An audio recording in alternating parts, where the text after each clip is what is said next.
मित्रांनो, उन्हाळ्यात तहान भागवण्यासाठी आपण ही जारचे थंड पाणी पीत असाल तर सावधान होऊ शकतात हे गंभीर आजार।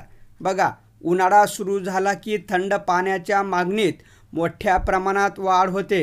सर्वसामान्य दुकानदार ते मोठमोठ्या लग्नांमध्ये किंवा इतर कोणत्याही कार्यक्रमांमध्ये थेट थंड पाण्याचे जार सर्रास वापरले जातात।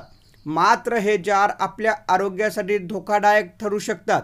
बाजारात मिळणारे हे थंड पाण्याचे जार 15 ते 20 लिटरचे असतात। 20 रुपयांपासून ते 50 रुपयापर्यंत मिळणारे हे जार छोट्या मोठ्या हॉटेल व्यावसायिकांसाठी उत्तम पर्याय असतात।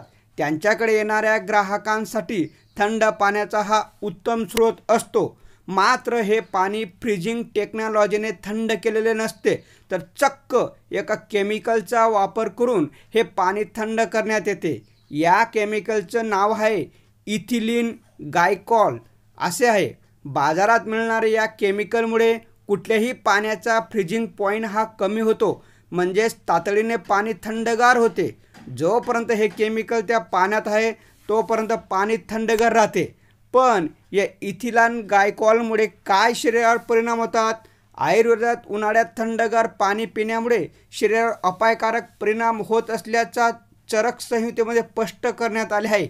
मात्र इथिलीन ग्लायकॉलचा वापर करून थंड केलेल्या पाण्यामुळे अनेक जणांच्या आरोग्यावर गंभीर परिणाम होतात। त्यातच थंड पाण्यासाठी वापरण्यात येणारे प्लास्टिक जार हे सुद्धा निकृष्ट दर्जाचे प्लास्टिक असतात।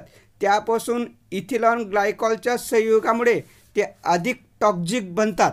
मग याच्यामुळे काय परिणाम होऊ शकतात? इथिलीन ग्लायकॉल मिश्रित पाणी पिल्यानंतर उलटी, मळमळ होण्याचा त्रास उद्भवतो। जेवणानंतर लोक पाणी पित असल्याने अन्न पदार्थामधील तेलकटपणामुळे उलटी, मळमळ होत असल्याच्या नागरिकांकडून परस्पर निष्कर्ष काढला जातो। मात्र इथिलीन ग्लायकॉल मिश्रित पाण्यामुळे हा त्रास उद्भवत असून पुढे किडनी, हृदयाचे गंभीर आजार उद्भवण्याचा धोका निर्माण होऊ शकतो। तेव्हा सर्व मित्रांना एकच विनंती की माठाचं थंड पाणी आरोग्यासाठी खूपच लाभदायक आहे। तेव्हा शक्य असेल तेव्हा माठाचंच पाणी पिण्याचा प्रयत्न करा। धन्यवाद मित्रांनो।